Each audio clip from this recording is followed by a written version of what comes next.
इंसानों की शक्ल में भेड़िए छिपे हैं यहाँ, एक नहीं 1000 मिलेंगे, मत पूछो कहां कहां। मैं हूं शुमंतो और मैं आपको सुना रहा हूं एक ऐसे सीरियल किलर की कहानी जो इंसान की शक्ल में नर पिशाच था। जी हां, वो साक्षात नर पिशाच था। उसके पैशाचिक दिमाग में एक बार जिस इंसान का नाम छप गया वो उसे बड़े प्यार से घर बुलाता, बेरहमी से उसकी हत्या करता और उसका भेजा और कान आग में भूनकर शराब के साथ स्टार्टर की तरह खाता। उसे अपने शिकार की खोपड़ी संभाल कर रखने की एक अजीब आदत थी ताकि फुर्सत के समय अकेले में वो उनसे बात कर सके। जब इलाहाबाद के हरी सागर गांव के साधारण परिवार में एक बच्चा जन्मा तो उसका नाम रखा गया शिव निरंजन। 2 भाइयों और 2 बहनों में से एक शिव निरंजन जैसे जैसे बड़ा हो रहा था उसके अंदर जैसे कोई पिशाच जाग रहा था। जैसे ही वो गांव में कहीं मुर्गा या बकरा कटने की खबर सुनता, भागा भागा वहीं पहुंच जाता उसका ताजा गर्म खून पीने के लिए। चाचा, चाचा, मुर्गा काटे दिए का? अरे अभी काटा है, पर चिंता मत कर, तेरे लिए खून बचा कर रखा है उसका। ये ले, या, पी जा। का रे, दुनिया तो मुर्गा खाती है, पर तुझे उसका खून पीने का ये कैसा शौक है? अरे चाचा, कभी पी के देखो, बहुत मजा आता है। और आज तो कच्ची कलेजी भी खाने का मन कर रहा है, बचाए हो ना? जब वो लड़का बड़ा हुआ तो बड़े बूढ़ों ने उसके जीवन की गांठ पास ही के गांव की एक लड़की जमुना से बांध दी। पर शिव निरंजन का आदर्श तो दास्यु सुंदरी फूलो देवी थी, इसीलिए उसे जमुना तो पसंद आई पर उसका नाम नहीं।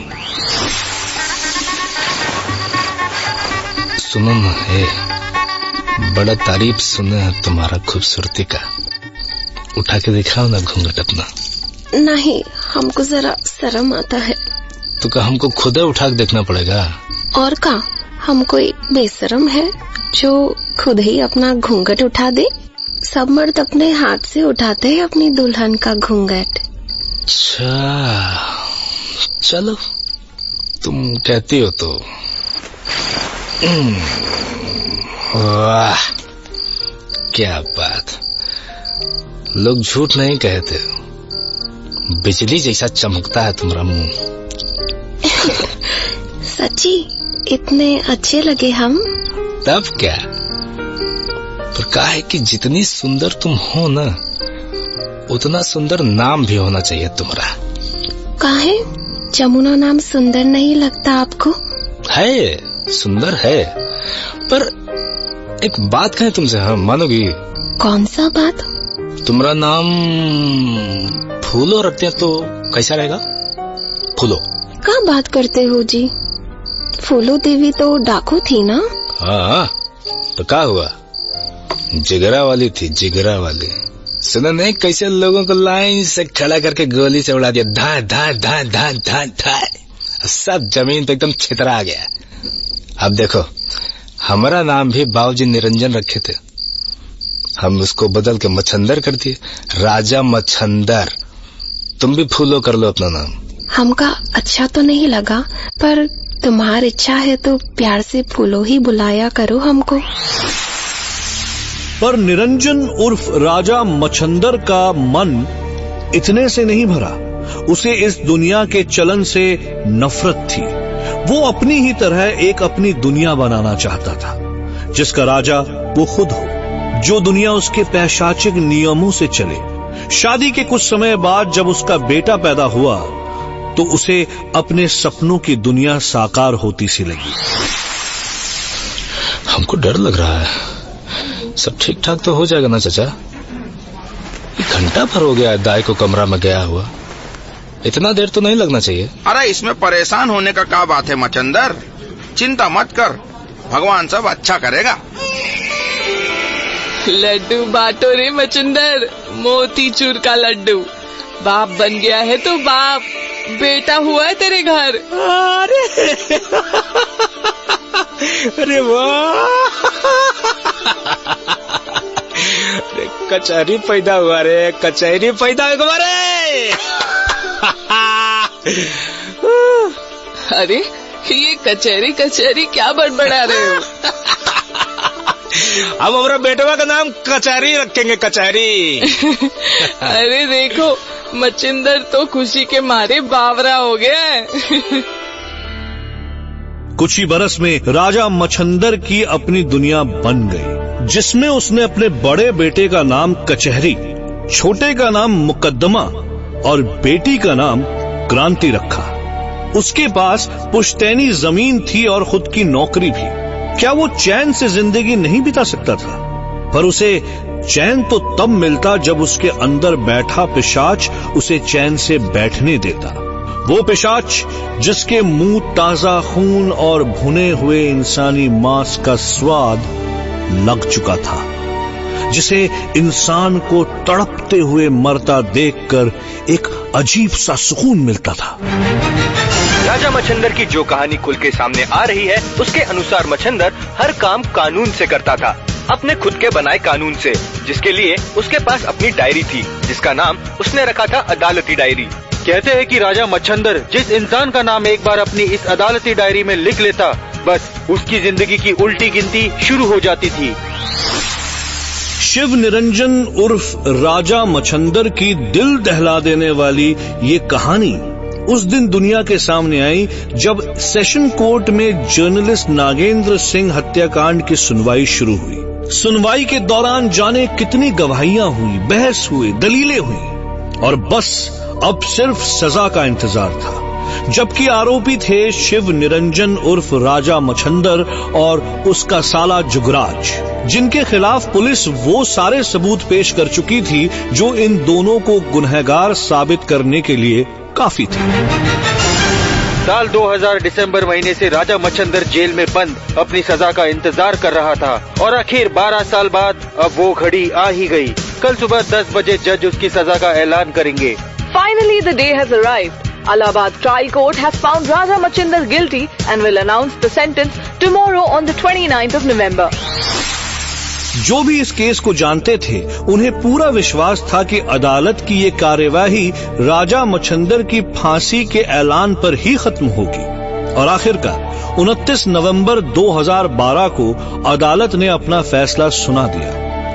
राजा मछंदर को उसके पैशाचिक अपराधों के लिए सजा सुनाई गई। Today's session court sentenced life imprisonment to UP's first reported cannibal. After Raja Machindar was found guilty of murdering a scribe of Hindi daily newspaper, additional sessions judge Altaf Ahmed found Raja Machindar guilty along with his brother-in-law Jugraj for killing Nagendra Singh, the journalist, 12 years back. इस 12 साल पुराने case में शिव निरंजन उर्फ राजा मछंदर और उसका साला Jugraj additional sessions जज श्री अल्ताफ अहमद द्वारा दोषी पाए गए। ये सोचकर ही रोंगटे खड़े हो जाते हैं कि जांच के दौरान पुलिस को ये पता चला है कि मछंदर ने केवल दैनिक अखबार में काम करने वाले नागेंद्र सिंह को ही नहीं मारा, बल्कि वो कम से कम 14 और हत्याओं में भी शामिल था। पर ये राजा मछंदर था कौन और वो राजा मछंदर से नरपिशाच कैसे बना? इसके पीछे एक लंबी कहानी है, जिसमें जर्नलिस्ट नागेंद्र हत्याकांड उसके ताबूत की आखिरी कील साबित हुआ। इसके अलावा जर्नलिस्ट नागेंद्र राजा मछंदर का शिकार कैसे बना और राजा मछंदर के नरपिशाच होने की कहानी दुनिया के सामने कैसे आई? आखिरकार अब इंसान की खाल में छिपे भेड़िए राजा मछंदर की कहानी में जर्नलिस्ट नागेंद्र हत्याकांड ताबूत की आखिरी कील साबित हुई। ये मछंदर का आखिरी गुनाह था जिसने उसके सारे कारनामों को सामने ला दिया। इलाहाबाद के गांव नेकी बशारा का रहने वाला नागेंद्र अपनी पढ़ाई आगे बढ़ाने के लिए कभी इलाहाबाद आया तो फिर इलाहाबाद का ही होकर रह गया। पढ़ाई में तेज नागेंद्र को शुरू से ही खोजी पत्रकारिता में रोमांच था, एक लगाव था। इसी के चलते उसकी पढ़ाई पूरी होते ही एक दैनिक अखबार में संवाददाता के पद पर उसे ज्वाइनिंग मिल गई। नौकरी पक्की हो जाने पर उसने बहुखंडी मोहल्ले में किराए के एक ठीक ठाक से मकान का इंतजाम कर लिया। यहाँ एक खास सुविधा थी कि उसके घर के ठीक सामने सड़क की दूसरी ओर उसके चाचा बसेसर सिंह रहा करते थे, जिसके चलते वक्त जरूरत वो उसके काम आ सकते थे। 14 दिसंबर 2000 की बात है, जब सुबह ठीक 8 बजे नागेंद्र अपनी बिल्कुल नई बाइक लेकर घर से निकला तो चाचा बसेसर सिंह ने देखते ही पूछा, कहा नागेंद्र, सवेरे सवेरे फिटफिटिया दबा के कहाँ चल दिए?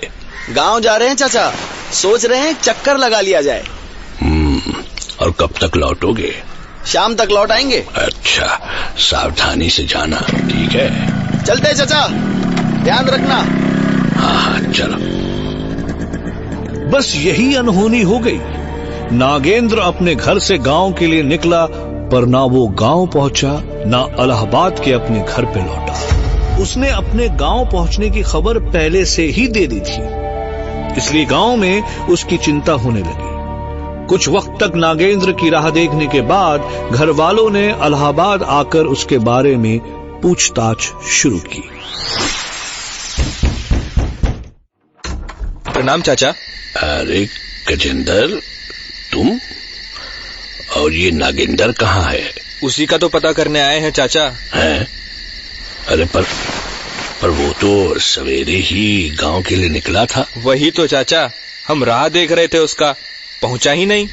नहीं पहुंचा? ऐसे बिना बताए तो कहीं जाता नहीं, कहाँ गया होगा? अच्छा, अंदर आओ, फोन करते हैं उसके मोबाइल पर।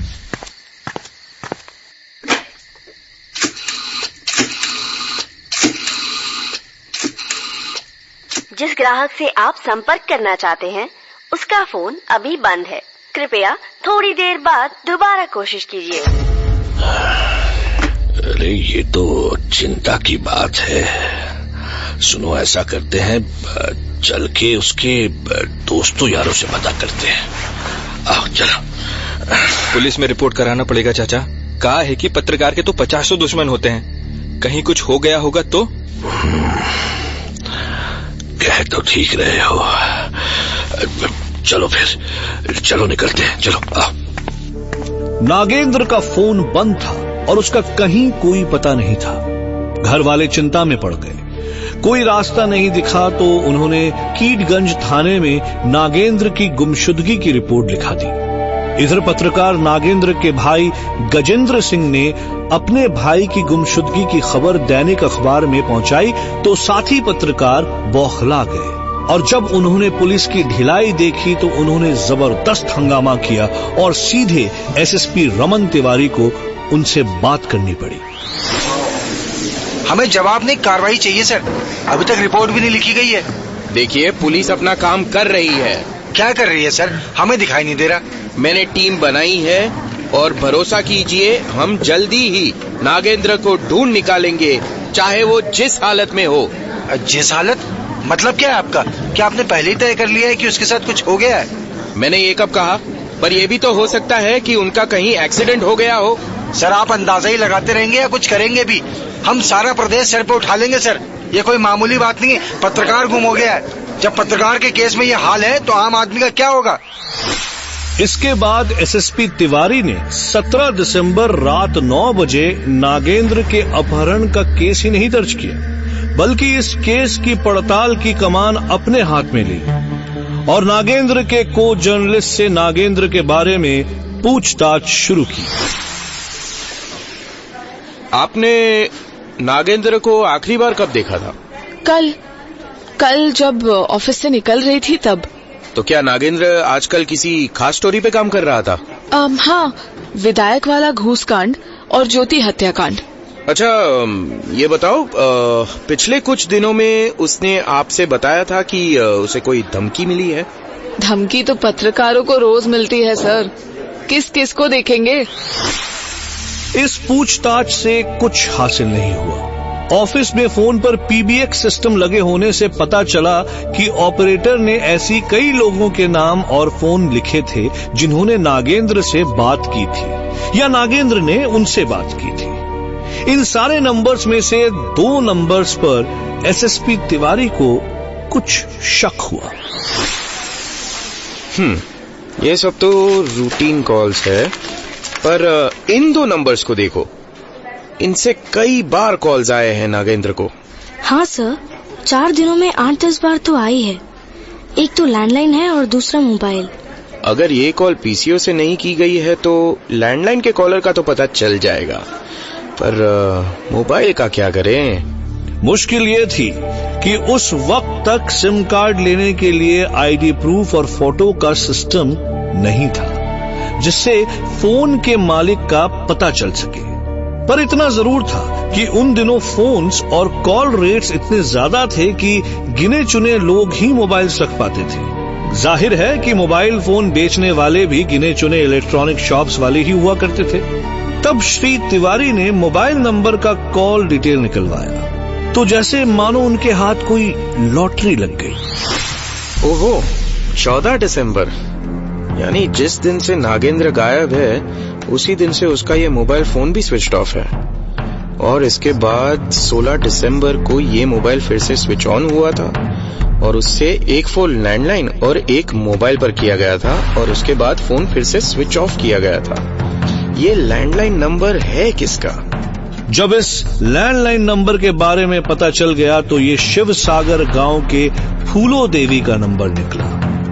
पर जब फूलो देवी से पूछा गया तो नहीं साहब, हम नागेंद्र नाम के तो किसी आदमी को नहीं जानते, वो हमें काहे फोन करेगा? तो ये 16 तारीख को किस किस का फोन आया था आपके लिए? 16 तारीख हमरे पति का ही फोन आया था एक बार, पर वो किस नंबर से हमको फोन किए ये हम कैसे बता सकते हैं? इसमें वो कॉल आईडी नहीं है ना।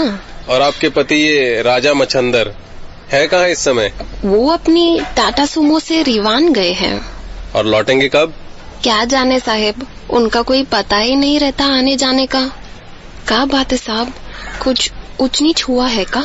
वो छोड़िए, आप ये बताइए कि टाटा सुमो का नंबर क्या है? यूपी 7347। फूलो देवी ने जिस तरह से अपने पति राजा मच्छंदर के बारे में बात की थी उससे पुलिस को राजा मच्छंदर पर शक हो गया।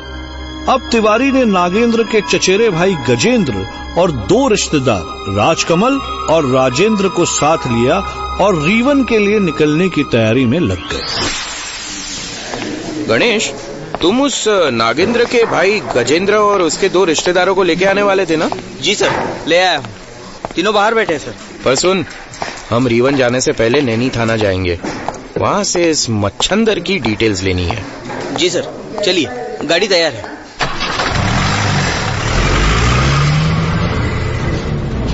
पर नैनी के रास्ते में जब पुलिस जीप मल्हार फाटक पहुंची तभी उन्हें राजा मच्छंदर की टाटा सूमो सामने से आती दिखाई दी, जिसे देखते ही उनके साथ बैठा नागेंद्र का रिश्तेदार राजेंद्र चिल्लाया, सर वो देखिए मच्छंदर की गाड़ी। वही साहब, मच्छंदर ही चला रहा है। गणेश, गणेश, गाड़ी रोक, पकड़ो उसको, भागना नहीं चाहिए, पकड़ो।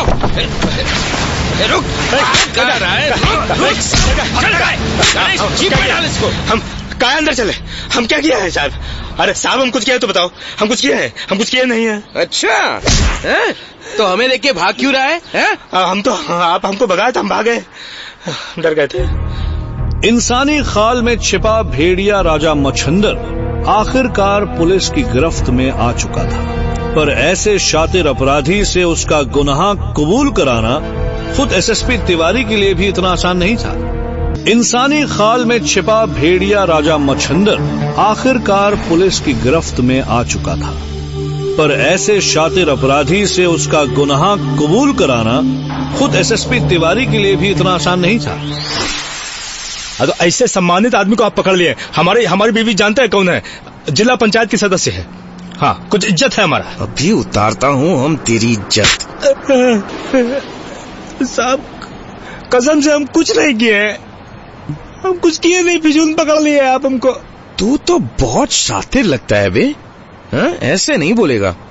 गणेश, इसकी गाड़ी की तलाशी लो जरा। साहब क्या ढूंढ रहे हैं? हम कोई कत्ल किए हैं क्या? आपको हम कातिल लग रहे हैं? अरे अभी से ही कत्ल की बात करने लगा है? सर, एक मोबाइल फोन है और ये आरसी बुक तो जलाई लगती है सर। एसएसपी तिवारी को ये जानते देर नहीं लगी कि ये इंसान ऊपर से नीचे तक झूठ का पुलिंदा है और इसके पेट से सच निकलवाना काफी मुश्किल साबित होने वाला है। गणेश, चलो गाड़ी चालू करो। यहाँ रास्ते में तो राजा साहब कुछ नहीं बताएंगे, हैं? गाड़ी मोड़ो, कीड़गंज थाने ले चलते हैं, वहाँ इनकी ठीक से खातिर करेंगे। थाने पहुंचते ही सबसे पहले एसएसपी तिवारी ने उससे उस टाटा सुमो के बारे में सख्ती से पूछताछ की, तो जवाब में वो तोते की तरह एक ही रट लगाता रहा।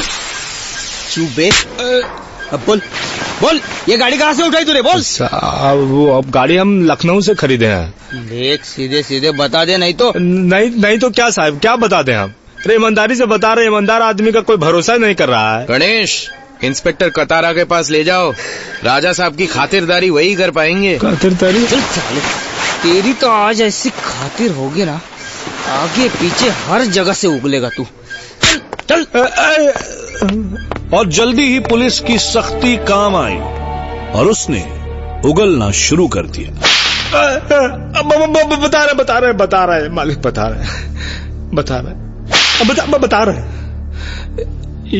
ये गाड़ी साहब हमको शंकरगढ़ इलाहाबाद रोड पर लावारिस खड़ा मिला था, बस हम उठा के अपने घर ले आए। फिर जब कुछ दिन तक कोई गाड़ी का पूछताछ नहीं किया तो हम गाड़ी का फर्जी कागज बनवा दिए। हाँ साहब, हम चुराए नहीं है, बस वहीं से उठाए थे। अब पुलिस को ये तो पता चल गया था कि राजा मछंदर नाम का ये शख्स एक नंबर का फ्रॉड है, पर अभी उन्हें ये पता लगाना था कि नागेंद्र की गुमशुदगी से इसका कोई रिश्ता है या नहीं। इसलिए अब पुलिस ने उस पर अपने तरीके इस्तेमाल करने शुरू कर दिए। क्या कतारा, तुमने इस राजा मछंदर की ठीक से सेवा नहीं की लगता है? सुनो, गाड़ी चुराने के केस में इसकी कस्टडी तो हमें कोर्ट से आराम से मिल जाएगी, तो अब ये तुम्हारा मेहमान हुआ। इसको भूखा प्यासा रखो और रात को ना कस के सेवा करो साले की। मैं कल सवेरे मिलता हूँ, ठीक है? जी सर। तेरी तो ये ले। अभी नहीं बताएगा। अब नहीं मारो, बहुत लग रहा है, बहुत। अब मारे अभी मारे नागेंद्र को, अब मारे कत्ल करके साहब। उसका लाश हम जंगल में फेंक दिए हैं। पर दरअसल मछंदर का कबूलनामा यहीं पर नहीं रुका, बल्कि आगे उसकी जुबान से जो कुछ सामने आया उससे पुलिस के पांव तले जमीन निकल गई, क्योंकि ये किसी अपराधी की नहीं, एक नर पिशाच की कहानी थी। ऐसी कहानी जो किसी भी इंसान की हड्डियां तक जमा सकती थी। दरअसल जब शिव निरंजन उर्फ राजा मछंदर को पुलिस ने गिरफ्तार किया तब वो 42 साल का था, पर इनमें से पिछले कुछ सालों से उस नर पिशाच ने जितने कत्ल किए उनमें लाशों को ऐसे ठिकाने लगाया कि पुलिस उन्हें कभी सूंघ भी नहीं सकी थी। पर जाने कैसे नागेंद्र को उनमें से कुछ एक की गंध मिल गई थी। हो सकता है इसके पीछे नागेंद्र की राजा मछंदर से हाल ही में हुई करीबी रही हो। सूत्रों के अनुसार पुलिस के सामने राजा मछंदर की जो कहानी सामने आई, उसके अनुसार पंचायत चुनाव में नागेंद्र सिंह ने मछंदर की पत्नी फूलो देवी के पक्ष में चुनाव प्रचार किया था, जिसमें उसने पैसा पानी की तरह बहाया। उसने ये पैसा तो राजा मछंदर से लिया ही था, साथ ही उसने कुछ पैसा राजा मछंदर से अपने पर्सनल खर्चे के लिए भी लिया था, और जल्द ही इसका नतीजा भी फूलो देवी की जीत के साथ सामने आया। अरे क्या राजा मछंदर, कितना पैसा खर्चा हुआ इलेक्शन में, तुमको कोई अंदाजा है? अरे कुछ बचा हो तो लौटा है ना। तुमको विश्वास नहीं होगा अपनी जेब से भी कितना लग गया, कोई आइडिया नहीं है। पर जो तुम हिसाब दिए हो उसमें तो। अरे कितने का हिसाब लिखते मछंदर भाई, और कब लिखते? अरे कुत्ते की तरह दौड़े हैं इस इलेक्शन में, दिल से काम किया है, और जब जरूरत पड़ी पैसे ऐसे जेब से निकाल के फेंक दिए। काहे कि तुम्हें अपना समझे, तुम्हारी जीत को अपना समझे। और तुम है कि हमसे हिसाब मांग रहे हो? पर जो तुम उधार लिए थे वो सब तो बताओ पहले। अब बोले ना, तुमसे खर्चा हो गया, अब दिमाग मत चाटो हमरा। मुमकिन है कि नागेंद्र के पास राजा मछंदर के कुछ राज हों, जिसके चलते नागेंद्र उसे ब्लैकमेल कर रहा हो कि अगर उसने फिर कभी पैसों का जिक्र भी किया तो वो इन राज को अखबार में छाप कर उसे बर्बाद कर देगा। सच्चाई जो भी हुई, पर इतना तो तय है कि नागेंद्र को अपने साथ लगे प्रेस के टैग की ताकत का एहसास था, पर शायद उसने अपनी इस ताकत के गुरूर में राजा मछंदर को समझने में जरा भूल कर दी। दरअसल राजा मछंदर को उसके इस रवैये से बड़ी चोट पहुंची थी और नागेंद्र नहीं जानता था कि राजा मछंदर चोट खाकर सह जाने वालों में से नहीं था। तुम भी ना पांडे, अरे इतना डरते हो तो पत्रकारिता में काहे आ गए? अरे हम तो तुमसे बस इतना ही कह रहे हैं कि इस मछंदर को हल्के में मत लो। हल्के में तो हम किसी को नहीं लेते पांडे। वो कहा है ना, मछिंदर का इतना राज है हमरे पास कि जिस दिन अखबार में छाप दिए ना, फांसी से कम कुछ नहीं होगा उसको। राजा मछंदर ने उस समय नागेंद्र से कुछ नहीं कहा। वो चुपचाप वहां से लौट गया। यही नहीं, वो आगे जब कभी नागेंद्र से मिला तो भी उसने कभी उससे पैसों की बात नहीं की। बस उसने अपनी अदालती डायरी में अपने खास अंदाज में उसका नाम लिख लिया, नागेलाल, जिसके बाद हर मुलाकात पर उसके मुंह पर मुस्कान होती, जिसकी आड़ में वो अंदर ही अंदर धधकती बदले की आग को छुपाए रखता। और आखिरकार 12 दिसंबर की वो तारीख आ गई जब राजा मछंदर ने अपने अंदर छिपी उस आग को बुझाने का फैसला कर लिया। वो नागेंद्र से मिलकर बोला, भाई नागेंद्र, तुम तो तेज आदमी हो। इस थाना शंकरगढ़ में हमारा काम अटका हुआ है, तो करवा दो, तो जो बोलोगे दे देंगे। अरे राजा साहब, आपके लिए तो जान हाजिर है, पर कल तो कुछ काम है, तो 14 तारीख को आपके घर आते, वही काम बता देना, हो जाएगा। क्या बात है, क्या बात है, ये हो ना बात है? तुम हमारे हनुमान हो कसम से। दुनिया का कोई समस्या हो हमारे सामने, हम जानते हैं कि नागेंद्र जरूर निपटा देगा उसको। आखिर क्या प्लानिंग थी राजा मछंदर की? वो किस तरह से नागेंद्र से अपना बदला लेना चाहता था? राजा मछंदर के अंदर बैठा नरपिशाच अपनी अदालती डायरी में नागेंद्र का नाम लिख चुका था, जिसका मतलब था कि अब मौत नागेंद्र से दूर नहीं है। अब राजा मछंदर और नागेंद्र के बीच लगातार लैंडलाइन और मोबाइल से बातें होती रही। नागेंद्र ने जैसा वादा किया था, वो 14 दिसंबर को अपनी बाइक पर सवार होकर मछंदर के घर पहुंच गया, जिसके बाद राजा मछंदर उसे अपने घर के बैकयार्ड में ले गया। हालांकि इस बैकयार्ड में सुअर नहीं पाले जाते थे, पर मछंदर उसे सुअर बाड़ा कहता था। शायद इसकी वजह यह भी हो सकती है कि जिन्हें भी वो बेहिसाब नफरत करता था, उन्हें इसी बाड़े में लाकर मौत के घाट उतारता था। सर्दियों का मौसम था, इसलिए कुछ लोग बैकयार्ड में बैठे आग ताप रहे थे। राजा मछंदर ने उन्हें बहाने से वहां से चलता कर दिया। अरे ससुरे, तुम लोग यहाँ बैठ के आग ताप रहे हो और वहाँ तुम्हारी भौजी ताजा गुड़ बना रही है बे। जाओ जाकर आनंद ले गुड़ का। चल बे। अरे वाह भैया, ये तो बड़ा बढ़िया बता दिए। बस अब भी जाते हैं, इस ठंडी में ताजे गुड़ का मजा ही कुछ और है। और क्या। जिसके बाद नागेंद्र और मछंदर वहां बैठकर आग तापने लगे। आओ बैठो, आगे से को आके। वाह, आग में भुने चने खाने का मजा ही कुछ और है। अभी तो और मजा आएगा जब हम तुम्हारा कलेजा खाएंगे। कुछ कहेगा? तभी मछंदर का साला जुगराज भी वहां आ गया। अरे आओ आओ जुगराज साले साहेब, आओ। अब बैठो बैठो, आराम से बैठो, चना वना खाओ और देखो नागेंद्र भाई भी आए हैं। नमस्कार नागेंद्र भैया, कैसे हो? अरे बढ़िया है, तुम बताओ। और जैसा कि प्लान था, इधर राजा मछंदर ने नागेंद्र को बातों में लगाए रखा और उधर पीछे से जुगराज ने देसी पिस्तौल से नागेंद्र को गोली मार दी। धमाके के साथ ही नागेंद्र जमीन पर गिरकर चीखने और तड़पने लगा। मुंह दबा लो जीजा, मुंह दबा लो ससुरे का। मार बस। राजा मछंदर का पैसा खा के ऐसा करेगा तू? मार जुगराज, मार सब छाती पर मार साला। इसका सीना फाड़, कलेजा निकाल बाहर।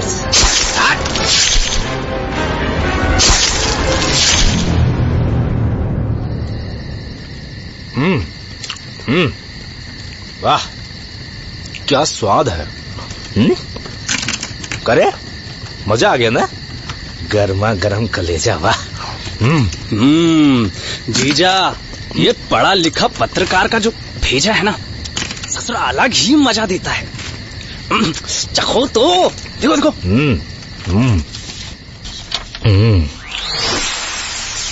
इसके बाद मचंदर ने नागेंद्र की बाइक वहां से 100 किलोमीटर दूर ले जाकर वाराणसी में रह रहे अपने समधी को देने का फैसला किया। साले साहब, इस नागे लाल की लाश को तो छुपा दिए हैं, अब हम जरा अपने समधी के यहाँ हो के आते हैं, तब तक सोच भी लेंगे कि क्या करना है इसका। ठीक है, चलो। वाराणसी पहुंचकर उसने चमचमाती बाइक की चाबी अपने समधी को थमाई। ले समधी जी, अब जी भर के घूमो फटफटिया से, हफ्ता 10 दिन में पेपर भी निकलवा देंगे। ठीक है, चलते हैं, अभी बहुत काम है हमको। शातिर दिमाग के मचंदर ने एक तीर से 2 शिकार कर दिए थे। उसने बाइक को घटनास्थल से दूर तो किया ही, साथ में बाइक देकर अपने समधी का मुंह भी बंद कर दिया। दरअसल उसके मन में आराम से कुछ दिनों बाद बाइक के फर्जी पेपर्स बनाकर अपने समधी को देने का था। समधी भागीरथ को बाइक देकर जब राजा मचंदर इलाहाबाद लौटा तो उसके सामने नागेंद्र की उस लाश को ठिकाने लगाने का काम था, जो अभी भी उसने बैकयार्ड में जुगराज की निगरानी में छिपा के रखी थी। चलो उठा के डालो लाश सुमसुमों के अंदर। साला दारू पी पे मोटा गया था। ताकत लगाओ, ताकत लगाओ। बड़ा भारी है साला। और ताकत। तुम्हारी जीजी जो तुमको देसी घी खिला रही थी, है उसका ताकत आया कि नहीं कुछ? लाश का मुंडी और बाकी सामान अलग अलग रखती हो ना? है? हाँ हाँ, कोई पहली बार थोड़ी कर रही हैं जीजा, 14-15 बार तो हो गया अब तक। जी साले साहब, तुम तो पक्का उस्ताद हो गए। काटा तो उसने लाश का लिंग भी था, पर इसके पीछे जाने उसकी नफरत थी या पुलिस को बहकाने का एक हथकंडा।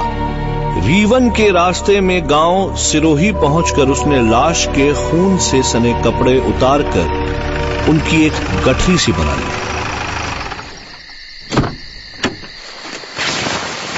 काहे जीजा, इस नागेलाल का कपड़ा काहे उतार रहे हो? है पगला, कपड़ा और मंडी से लाश पहचान में आ जाता है, इसलिए। चलो लाश उतारो जल्दी। कोई है तो नहीं आसपास? चल के जंगल में फेंक देते हैं। अरे बाप रे बाप, चलो जीजा तुम भी थोड़ा हाथ लगाओ, लगाओ लगाओ। हाँ हाँ चल ले। उन्होंने नागेंद्र के लाश को एक खेत में फेंक दिया। लाश के लिंग को उसने वहीं एक खेत में गड्ढा खोदकर दबा दिया और कटा हुआ सर लेकर रीवन की ओर चल पड़ा। साले साहब, उसका कपड़ा और गठरी चलती गाड़ी में से कहीं फेंक दो। अरे जीजा, वो तो हम कब का फेंक दिए। अरे वाह, बहुत सयाना हो गया। उन्होंने खून से सने कपड़ों की पोटली सड़क के किनारे झाड़ियों में फेंकने के बाद बाकी बचा लाश का सिर भी पास ही के एक झील में फेंककर छुटकारा पा लिया। चलो, पार्टी भी हो गया और इस ससुरे नागे लाल का काम भी खत्म हो गया। तो अब क्या इरादा है जीजा? तुम यही रीवन में रुक जाओ, ठीक है? हम जा रहे हैं वापस इलाहाबाद। अच्छा सुनो, कान तो रखे हो ना नागेलाल का? भून के दारू के साथ खाएंगे। बहुत दिन से सूखा सूखा दारू पी के मजा नहीं आ रहा है। ठीक है, जैसा तुम कहो। पर सारे सबूत मिटाने के बाद निश्चिंत होकर जब मचंदर इलाहाबाद लौट ही रहा था कि वो मल्हारा फाटक के पास पुलिस के हत्थे चढ़ गया। एसएसपी तिवारी ने लपक कर उसे धर दबोचा और उससे पूछताछ शुरू की। सर वो देखिए मच्छंदर की गाड़ी। वही साहब, मच्छंदर ही चला रहा है। गणेश गणेश गाड़ी रोक, गाड़ी रोक, पकड़ो उसको, भागना नहीं चाहिए, पकड़ो। रुक, भाग कहाँ रहा है? रुक, चल रहा है। गणेश जीप में डाल इसको। हम कहाँ अंदर चले?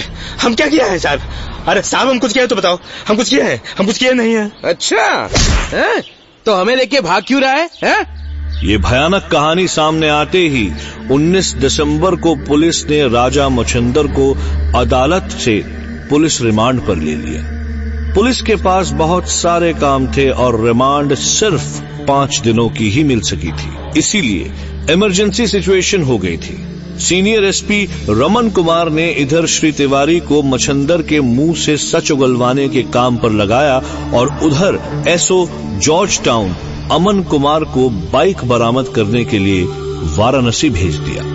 जब अमन कुमार वाराणसी पहुंचे तो कस्टम डिपार्टमेंट का काम करने वाला भागीरथ बड़ी शान से अपनी उसी बाइक पर सवार होकर ऑफिस आया। बाइक देखते ही अमन कुमार ने उसे अपने कब्जे में ले लिया। क्या साहब, ये क्या कर रहे हो? हमारा फटफटिया है, कल ही तो खरीदे हैं। एक कान पे दूंगा साले, खरीद के लाया है? तेरे वो समधी मच्छंदर ने जानते है क्या किया है? कत्ल किया है साले ने। बोल, जाएगा उसके साथ जेल? अरे नहीं साहब नहीं, आप ले जाओ फटफटिया। अरे मैं कहता हूँ चूल्हे में फेंक दो, हम उसके पाप में भागी काहे बने। पर सिर्फ पुलिस के हाथ लगी बाइक मच्छंदर का पैशाचिक चेहरा सामने लाने के लिए काफी नहीं थी। अभी पुलिस को बहुत कुछ साबित करना था। इंसान की खाल में छिपा नरपिशाच राजा मच्छंदर नागेंद्र का बेरहमी से कत्ल करके उसकी लाश को बड़ी सफाई से ठिकाने लगा चुका था।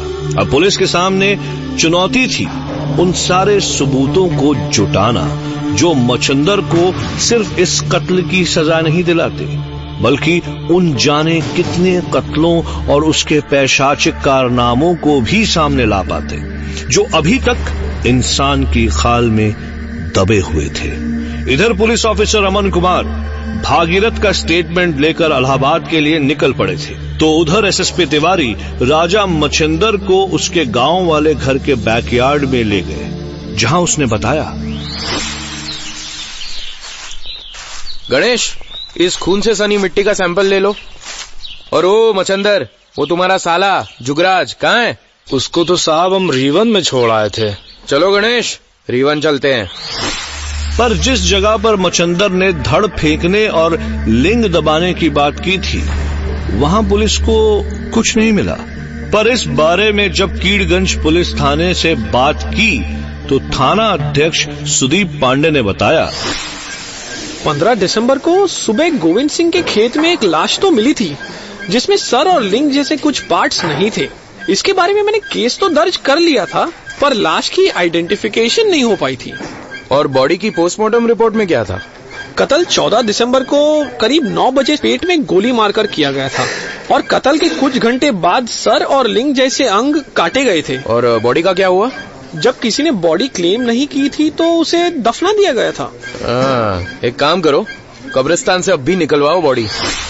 अब इलाहाबाद पुलिस ने रीवन पुलिस की मदद से तालाब में जाल डलवाकर कटा हुआ सिर भी हासिल कर लिया। डॉक्टर्स के अनुसार सिर तो मृत्यु के बाद ही काटा गया, पर नाक मृत्यु से कुछ पहले ही काटी गई थी। हमारे पुलिस सूत्रों के अनुसार राजा मच्छंदर नाम के शख्स के अंदर जैसे कोई नरपिशाच छिपा हुआ था जिसने जीते जी नागेंद्र की नाक काट ली और उसकी मौत के बाद सिर, लिंग और दूसरे हिस्से। सवाल है कि अगर एक आम कातिल को बदला ही लेना था तो वो सिर्फ उसका कत्ल ही करता, पर राजा मच्छंदर तो इंसान था ही नहीं। खबर आ रही है कि पुलिस ने राजा मच्छंदर की निशानदेही पर नगेंद्र के खून से सने कपड़ों की पोटली बरामद कर ली है। इसके अलावा पुलिस को नगेंद्र की बेल्ट और जीन्स भी मिल गई है जो मच्छंदर के साले जुगराज ने गाँव में ही छिपा रखे थे। इसके साथ ही पुलिस ने इस केस में राजा मच्छंदर के दाएं हाथ उसके साले जुगराज की गिरफ्तारी की कोशिशें तेज कर दी हैं। इस बार फिर से पुलिस की किस्मत ने साथ दिया। जब वो जुगराज को ढूंढने उसके गांव की ओर जा रही थी तभी उसे कोई सामने से आता हुआ दिखाई दिया। अरे वही है साइकिल पे, पकड़ साले को। तो कहाँ भाग रहा है बे? और कमाल की बात तो ये थी कि उसकी साइकिल के हैंडल पर लटके थैले की तलाशी लेने पर पुलिस को वो सब मिल गया जिसे ढूंढने में उसे जाने कितनी मशक्कत करनी पड़ती। वो चीजें थी 315 बोर का तमंचा और चाकू। जब पुलिस ने उसे थाने लाकर पूछताछ की तो पता चला। साहब बताते हैं साहब, हम ही नागेंद्र को गोली मारे थे और इसी चाकू से नागेंद्र का सर और सारा सामान काटे थे और हम जो जूता पहने हैं साहब वो उसी नागेंद्र का है साहब। सारा सामान जब्त करने के बाद पुलिस ने कई धाराओं में केस रजिस्टर करके दोनों को जेल भेज दिया। इसके बाद चला गवाहियों का लंबा सिलसिला, जिसमें गवाह तो बदले ही, जजेस भी बदलते गए। पर एक लंबे इंतजार के बाद 30 नवंबर को आखिरकार वो दिन आ गया जब कोर्ट के बाहर भारी भीड़ जमा थी। सबको उम्मीद थी कि आज जरूर इन दोनों अपराधियों को फांसी की सजा सुनाई जाएगी, पर ऐसा हुआ नहीं। जज ने माना कि ये केस सीरियस तो है पर रेयरेस्ट ऑफ रेयर नहीं, जिसके चलते उन्हें फांसी दी जा सके। उसका एक बहुत बड़ा कारण ये था कि नागेंद्र को जबरदस्ती हत्या स्थल तक नहीं लाया गया था, बल्कि नागेंद्र वहां अपनी मर्जी से गया था। इस तरह से उन दोनों को आजीवन कारावास के अलावा 10-10 हजार रुपए के जुर्माने के साथ कुछ और मामलों में कुछ सालों की सजा सुनाई गई, जो साथ साथ चलनी थी। मैं इस समय राजा मच्छिंदर के अहाते से बोल रहा हूँ। पुलिस को यहाँ तलाशी में राजा मच्छिंदर का जो पैशाचिक चेहरा दिखाई दिया, उसे जानकर आपके पैरों तले से जमीन निकल जाएगी। उसके घर के बाहर यहाँ जो आप पेड़ देख रहे हैं, इसके नीचे पुलिस को इंसानी कपाल दिखाई दिए। आप देख सकते हैं कि एक कपाल पर लाल पेंट किया हुआ है और दूसरे पर सफेद। पता चला है कि लाल कपाल रानी मंडी इलाहाबाद के भोलानाथ का था, जबकि सफेद शकील का। राजा मच्छिंदर के यहाँ मिली खोपड़ियों के पीछे की कहानी बड़ी अजीबोगरीब है। मच्छिंदर ने बताया कि वो नौकरी के साथ साथ लोगों को ब्याज पर पैसा भी दिया करता था। भोलानाथ ने राजा मच्छिंदर से अपनी बेटी की शादी के लिए 20,000 रुपए उधार लिए थे, पर जब काम निकल गया तो वो पैसा लौटाने की जगह उल्टा मच्छिंदर को ही आंखें दिखाने लगा। पर मच्छिंदर ने भोलानाथ का नाम अपनी अदालती डायरी में लिख लिया था, जिसके हिसाब से वो दोषियों को सजा देता था। मच्छिंदर ने पैसे ना लौटाने पर भी भोला से रिश्ते नहीं बिगाड़े। वो उससे वैसे ही हंस मुस्कुरा कर बातें करता रहा, और जब सजा का दिन आया तो वो भोला को शराब पिलाने के बहाने अपने बैकयार्ड में ले गया। और पी रहा भोला है, पी, जी भर के पी, जी भर के, और पी, और हाँ, मजा आ गया मच्छिंदर, मजा आ गया ना। यहाँ भी उसका सारा जुगराज उसके साथ ही बैठा था। कुछ देर में मौका देखकर उसने तमंचे से भोला की कनपटी पर गोली मारकर उसका काम तमाम कर दिया। कस के भून साले के मुंडी कर। हाँ, ये ऐसे। आज तो भेजा तुम खाओ जीजा, हमको तो कलेजी खाने में मजा आ रहा है। वाह, अरे भुने हुए भेजे का का महक आ रहा रे। जिसके बाद उसने लाश का धड़ वहीं बैकयार्ड में दबा दिया और कपाल अपने पास यादगार के लिए सहज कर रख लिया। मच्छिंदर ने बताया कि वो भोलानाथ श्रीवास्तव को लाला कहता था, इसीलिए उसने उसके कपाल पर लाल पेंट किया। मच्छिंदर ने पुलिस को बताया कि शकील भी मच्छिंदर का दोस्त था।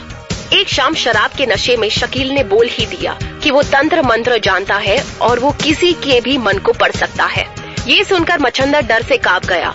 उसे लगा कि कहीं शकील उसके कारनामों को ना जान जाए, इसलिए उसने शकील को भी अपने बैकयार्ड में शराब के बहाने बुलाया और उसका भी वही हाल किया जो भोला का किया था। अच्छा मच्छिंदर, मुझे ये बता, तूने शकील की खोपड़ी को सफेद रंग से पेंट क्यों किया? काहे कि शकील तंत्र मंत्र जानता था ना, तो हमने सोचा कि उसका आत्मा शांति से रहे और हमको भी परेशान न करे, तो इसलिए हम उसको सफेद रंग दिए। और तू इन खोपड़ियों का करता क्या था? क्या करेंगे, खाली टाइम में इनसे बात करते थे। यही नहीं, सन 98 में उसने अपने दोस्त पंकज का कत्ल सिर्फ इसलिए कर दिया क्योंकि पंकज ने मजाक मजाक में उसे हिजड़ा कह दिया था। तू हिजड़ा है बे, हिजड़ा। क्या बोला? फिर से बोल। हिजड़ा बोला तू? हिजड़ा बोला तू? हाँ साला, हिजड़ा को हिजड़ा नहीं तो क्या बोलेंगे बे? मचंदर ने पुलिस को बताया कि उसने किराए पर गाड़ी चलाने वाले जगन और संचेत कुमार को भी मारा था। हाँ, मार दिए सालों को, कुत्ते साले। अरे करवी से इलाहाबाद तक का 500 रुपया मांग रहे थे, बस आ गया गुस्सा। यही सुअर बाड़ा में ले जाके मारे 2 गोली धाए धाए और दोनों को भून के खा गए। नहीं, याद आया, हाँ, मुंडी तो हम उबाल के खाए थे उनका। और किस किस को मारा तूने? किस किस को मारा? अब कितना लोगों को याद रखेंगे साहब। हाँ, सन 2000 में राजन श्रीवास्तव और मानस कुमार को भी भून के खाए थे हम। कहा है साहब कि एक तो गुस्सा कंट्रोल नहीं होता है हमसे, और फिर ये जो आदमी को मार के खाने का शौक है ना, तो मार के खा जाते हैं जिसको पाते हैं। तो बस यही बात है। मचंदर के पैशाचिक किस्से यहीं खत्म नहीं होते।